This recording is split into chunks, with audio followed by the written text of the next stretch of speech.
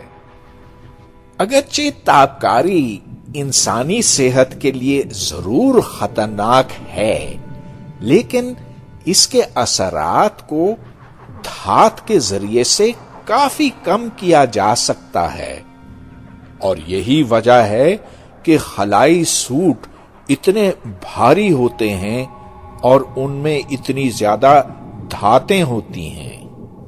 اور یقیناً جب ہمیں مریخ تک جانا ہوگا، اور مریخ تو چاند سے بہت بہت دور ہے، تو پھر انہی تدابیر پر ضرور عمل کرنا پڑے گا۔ ایک اعتراض تو یہ بھی سننے میں آتا ہے کہ جو خلاباز چاند پر اترے تھے ان کے قدموں کے نقش کیوں دکھائی دیے؟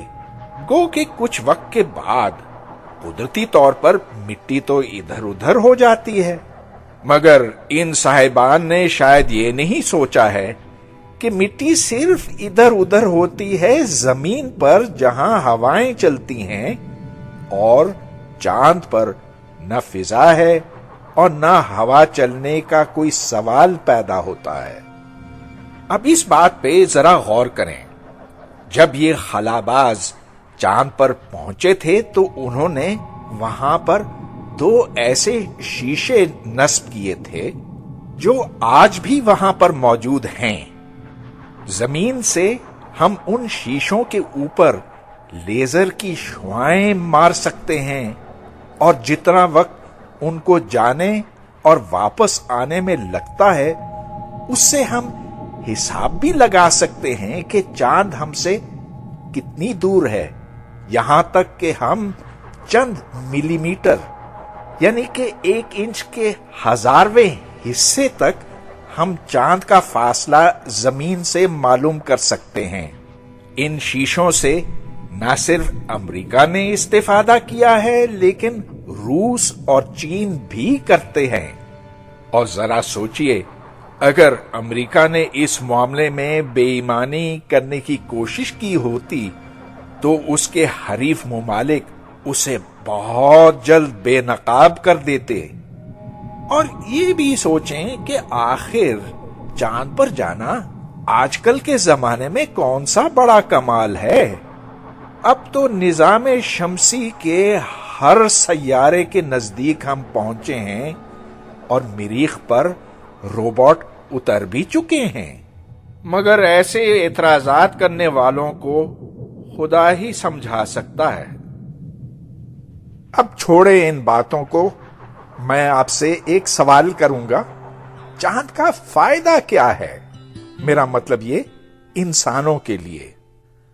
ہاں، جب چاندنی ہوتی ہے تو ہمیں چیزیں دکھائی دیتی ہیں اور بڑی پیاری، بڑی خوبصورت لگتی ہیں۔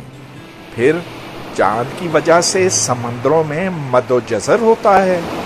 شاید آپ سوچتے ہوں گے کہ چاند کے اوپر بڑی قیمتی معدنیات ہوں گی جن کو ہم زمین پر لا سکتے ہیں، مگر یہ ممکن نہیں کیونکہ یہ بڑا ہی مہنگا کام ہوگا۔ تو مختصر یہ کہ چاند کے ہونے یا نہ ہونے سے انسان کے لیے کوئی بہت بڑا فرق نہیں پڑتا، لیکن اگر چاند کے اوپر پانی ہے تو اس سے بہت بڑا فرق پڑے گا۔ آپ جانتے ہیں کہ بغیر پانی کے زندگی کا ہونا ممکن نہیں۔ زمین پر پانی تو وافر مقدار میں ہے، یہاں تک کہ ہم اس کے بارے میں بعض دفعہ سوچتے بھی نہیں ہیں۔ یا چلیے، اگر آپ کو 1 لیٹر کی بوتل نیسلے کے پانی کی چاہیے تو وہ آپ کو 20-30 روپے میں مل جائے گا، لیکن اسی پانی کو اگر آپ اوپر خلا میں لے جائیں، میرا مطلب یہ کہ چند 100 کلومیٹر اوپر جہاں مصنوعی سیارے زمین کے گرد گھومتے ہیں، تو اسی پانی کی قیمت 15 سے 20 ہزار ڈالر ہوگی، جس کا مطلب ہے 15 سے 20 لاکھ روپیہ 1 لیٹر پانی کے لیے۔ اس لیے کہ آپ کو وہ راکٹ چاہیے ہوگا راکٹ کے سارے لوازمات اور ایندھن، اور یہ بڑا ہی مہنگا کام ہے۔ ذرا سوچئے، اگر ہمیں دوسرے سیاروں پر جانا ہے تو یہ پانی کہاں سے آئے گا؟ اگر زمین سے لے جایا جائے یہ تو ایک انتہائی مہنگا کام ہوگا۔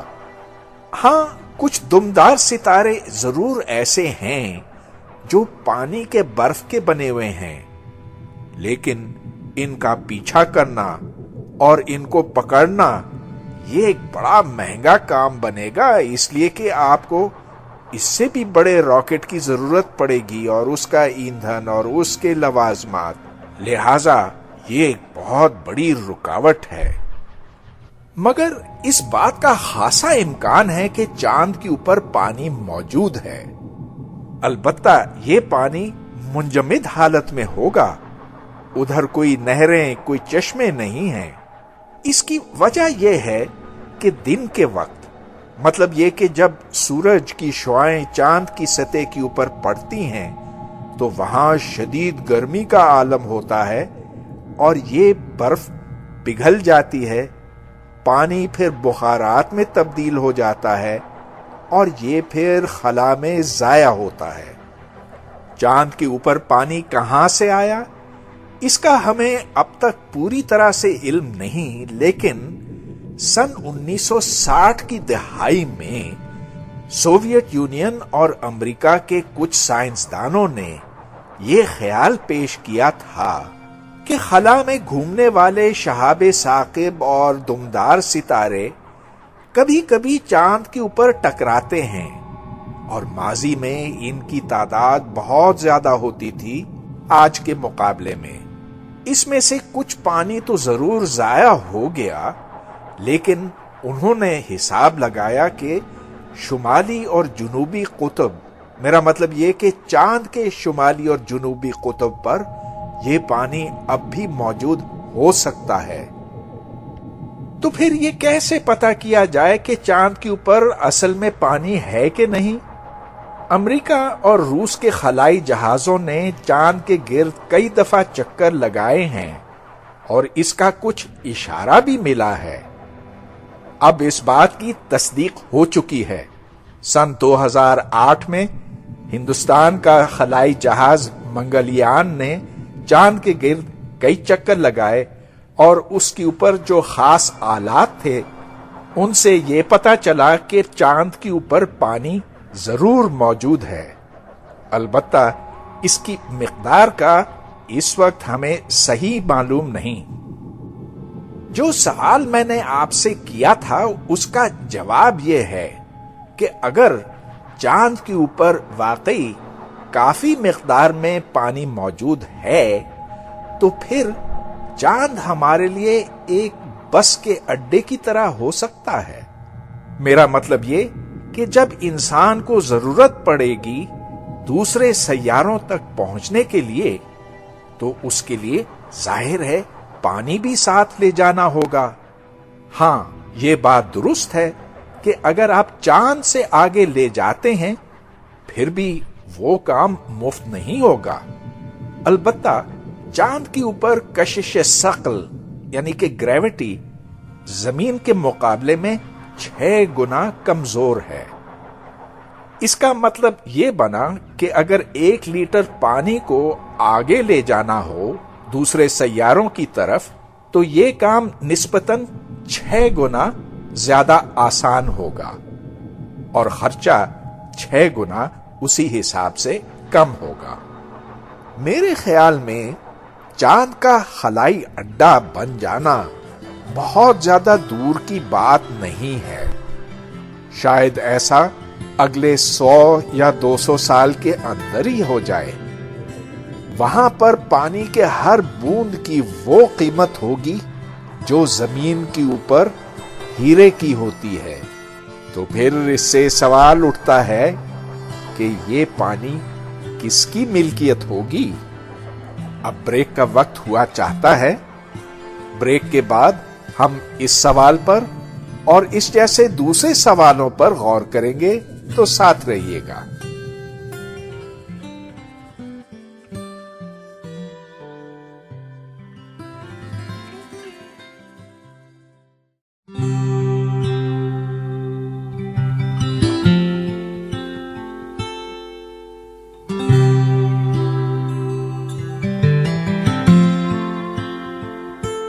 بریک سے پہلے ہماری گفتگو چاند کے بارے میں ہو رہی تھی اور یہ کہ اگر اس کے اوپر پانی کافی مقدار میں پایا گیا تو اس کی اہمیت ہمارے لیے کس قدر بڑھ جائے گی۔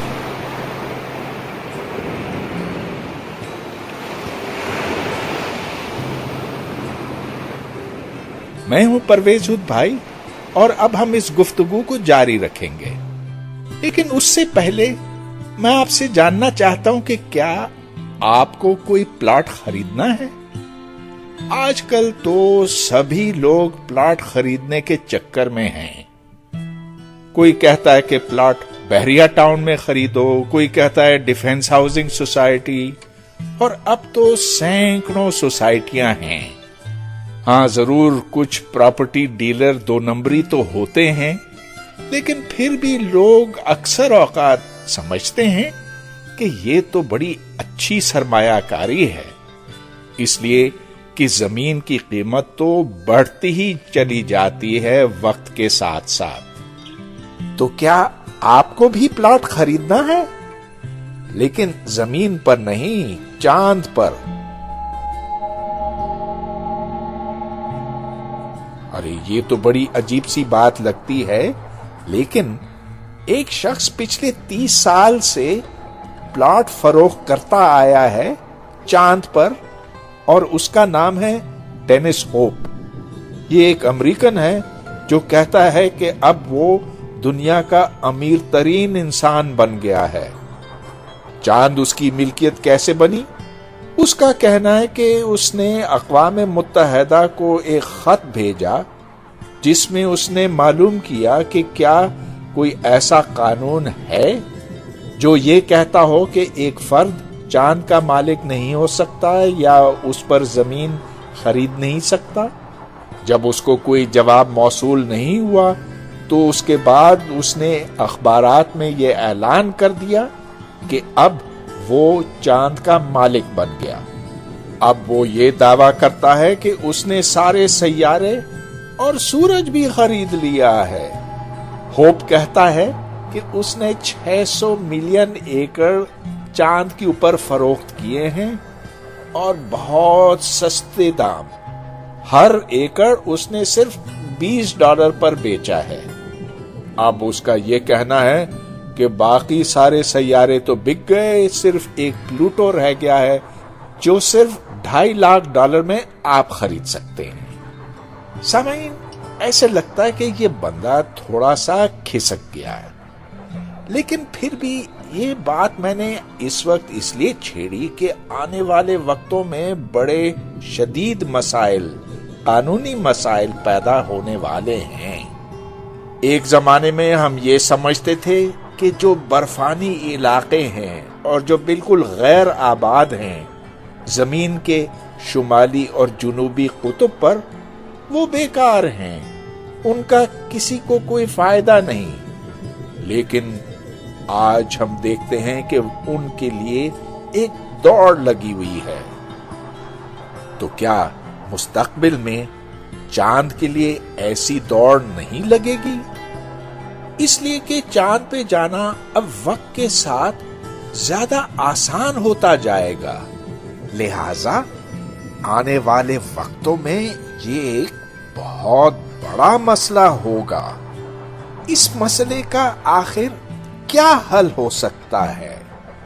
اب جو ترقی یافتہ ملک ہیں، میرا مطلب یہ سائنس کے اعتبار سے، وہ چاند پر زیادہ آسانی سے جا سکیں گے، ادھر کا پانی استعمال کر سکیں گے، اور جو دیگر معدنیات ہیں ان سے بھی وہ استفادہ کر سکیں گے۔ انہیں سبقت حاصل ہوگی اور باقی ملک پیچھے رہ جائیں گے۔ اس مسئلے کا حل اقوام متحدہ کے ذریعے سے ہی ہو سکتا ہے۔ اقوام متحدہ تمام انسانوں کا ترجمان ہے اور وہاں پر قانون سازی کے ذریعے سے یہ بات ہمیں منوانی ہوگی کہ ہر ملک کو ہر فلکی اجسام پہ برابر حق حاصل ہے۔ تو ہر ایک کا برابر حق بنتا ہے کائنات کے آسمانی خزانوں پر۔ یہ انصاف کا تقاضا بھی ہے اور مستقبل میں امن کا ضامن بھی ہے۔ اب جو پروگرام کا باقی وقت رہ گیا ہے اس میں میں آپ کو یہ بتاؤں گا کہ چاند کیسے بنا۔ ہاں، جب آپ چھوٹے تھے تو چاند کو چندا ماموں پکارتے تھے، اور شاید آپ کے ذہن میں یہ ہو کہ یہ چاند ہمیشہ سے تھا، مگر اس چاند کی بھی پیدائش ہوئی تھی، اور وہ تقریباً 4 یا 4.5 ارب سال پہلے۔ چاند کیسے بنا اس کا آج ہمیں پوری طرح سے یقین نہیں ہے۔ 2 یا 3 مختلف صورتیں ہو سکتی ہیں، لیکن سائنس کی دنیا میں ایک سوچ اب زیادہ مقبولیت حاصل کر رہی ہے۔ مختصراً یہ، کائنات میں کہیں ایک ستارہ پھٹا تھا، اس ستارے کو سپر نووا کہتے ہیں۔ اس سے جو ملبہ نکلا وہ کائنات کے مختلف حصوں میں پھیلتا چلا گیا، اور پھر کشش ثقل کے باعث کچھ حصہ اس ملبے کا اکٹھے ہونے لگا۔ جب یہ اکٹھے ہوا تو اس کے مختلف ٹکڑے بنے۔ جو سب سے بڑا ٹکڑا تھا وہ کشش ثقل کی وجہ سے سکڑتا چلا گیا اور سکڑتا چلا گیا، اور بالآخر اس میں ایک نیوکلیائی عمل شروع ہوا، اور اس طرح ہمارا سورج وجود میں آیا۔ جو چھوٹے ٹکڑے تھے وہ سورج کے گرد گھومتے رہے، اور وہ اس وقت اتنے گرم تھے کہ وہ پگھلی ہوئی حالت میں تھے۔ بالآخر وہ ٹھنڈے ہوئے۔ جو ٹکڑے سورج کے گرد گھومتے رہے ان کو آج ہم سیارے کہتے ہیں۔ زمین بھی ان میں سے ایک سیارہ ہے۔ لیکن چلیے اب ہم اس بات پر آتے ہیں کہ چاند کہاں سے آیا۔ تو جیسا کہ میں عرض کر چکا ہوں، ایک خیال آج زیادہ مقبولیت حاصل کر چکا ہے کہ ایک تیسرا جسم تھا جو تقریباً مریخ جتنا بڑا تھا۔ یہ جسم پھر زمین کے ساتھ ٹکرایا، اور یہ تصادم اتنا شدید تھا کہ زمین کا ایک بڑا حصہ الگ ہو گیا، اور یوں ہمارا چاند وجود میں آیا۔ جو چاند سے مٹی واپس لائی گئی ہے زمین کے اوپر، اس کا تجزیہ کیا گیا ہے کیمیائی طریقوں سے، جس سے یہ ثابت ہوتا ہے کہ زمین اور چاند کے اوپر مٹی میں کافی مماثلت ہے۔ جو تیسرا جسم تھا، ظاہر ہے کہ اس کا مادہ بھی چاند کے اندر موجود ہے، لہذا ہمارا چاند اس تیسرے جسم اور زمین دونوں کے ملاپ سے بنا۔ ہمیں اس تیسرے جسم کے بارے میں کچھ زیادہ معلوم نہیں، البتہ اس کو تھیا کا نام دیا گیا ہے، اور یہ اب کہیں خلا میں گھوم رہا ہوگا اس زبردست تصادم کے بعد۔ لیکن چلیے اس بات پر آتے ہیں کہ چاند انسانوں کے لیے تحیر کا باعث کیوں رہا ہے۔ اب دیکھیے، آپ کی بھی دلچسپی ہے، اس لیے کہ آپ یہ پروگرام چاند کے اوپر سن رہے ہیں۔ میرے خیال میں اس دلچسپی کی کچھ 2-3 بڑی وجوہات ہیں۔ سب سے پہلے یہ کہ چاند آسمان میں سب سے زیادہ چمکدار جسم ہے، ماں سوائے سورج کے۔ ہاں، چاند سورج کی طرح بالکل نہیں ہے، یہ اپنی روشنی نہیں پیدا کرتا، یہ صرف اس روشنی کو منعکس کرتا ہے جو سورج کی اس کے سطح کے اوپر پہنچتی ہے۔ لیکن منعکس کرنے کا یہ مطلب نہیں کہ یہ کوئی آئینے یا شیشے کی طرح ہے۔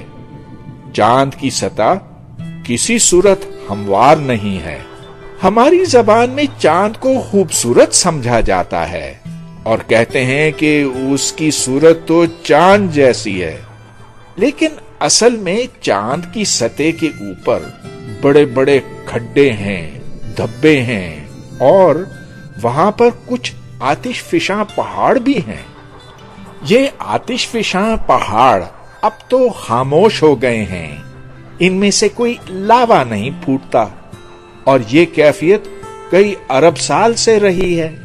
لیکن اس سے پہلے ویسا ہی لاوا پھوٹتا تھا ان سے جیسا کہ ہم زمین پر دیکھتے ہیں۔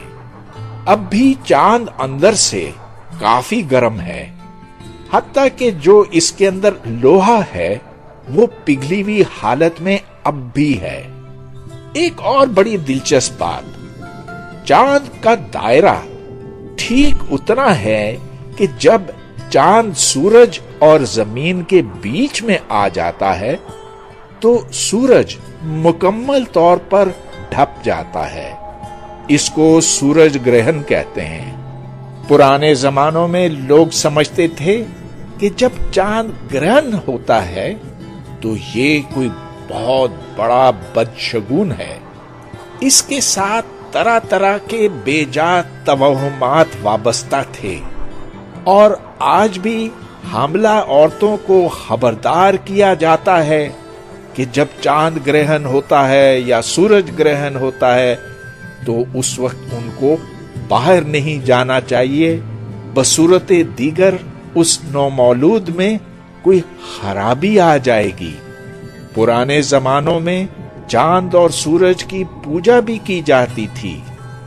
اب جیسے جیسے سائنس نے ترقی کی ہے ویسے ویسے یہ سارے بے جا توہمات دور ہوتے چلے گئے ہیں۔ آج انسان اپنے چاند یعنی کہ مصنوعی سیارے زمین کے گرد پہنچا چکا ہے۔ ہر 2-3 ہفتوں کے بعد کوئی راکٹ کسی مصنوعی سیارے کو زمین کے گرد گردش میں پہنچاتا ہے۔ انہی مصنوعی سیاروں کی بدولت آج ہمارے موبائل فون کام کرتے ہیں۔ لہذا آج یہ بات واضح ہو گئی ہے کہ چاند کے بارے میں کوئی ایسی خاص بات نہیں ہے کہ یہ مادے کا ٹکڑا ہے اور انہی قوانین کا پابند ہے جو ایک پتھر ہوتا ہے یا ایک مصنوعی سیارہ۔ اب اس پروگرام کا وقت ختم ہوا چاہتا ہے۔ پرویز ہود بھائی کو اجازت دیجیے، آپ سے اگلے ہفتے FM 105 پر پھر ملاقات ہوگی۔ خدا حافظ۔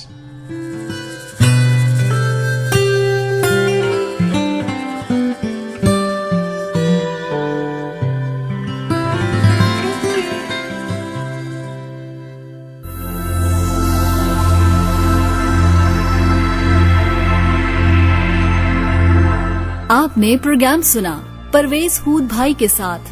میزبان تھے پرویز ہود بھائی، اور یہ پیشکش تھی hot FM 105 radio network کی۔